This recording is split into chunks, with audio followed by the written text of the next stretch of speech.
Hi and welcome sa panibagong video tutorial mga ka-Clover. Sa video na inyong mapapanood ay pag-uusapan natin ng isang bagong application na tinatawag na Rapid PSP Emulator. So without further ado, let us start this video.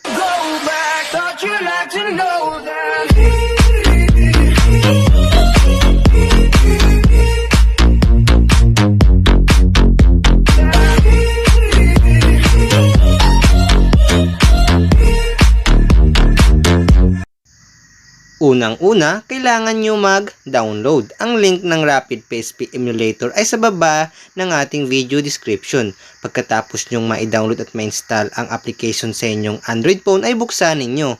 Ito ang bubungad pagbukas mo ng Rapid PSP Emulator. Punta kayo sa setting, then click nyo yung auto frame skipping. Pwede nyo namang i-adjust to 1 to 8. Depende sa laro if di siya mag-black screen.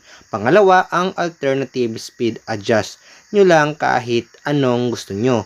Check nyo ang lazy texture catching at disable slower effects. Click nyo ang low resolution for effects. Piliin nyo ang balance. Then click the show FPS counter. Pwede kayong pumili dito kahit anong gusto nyo.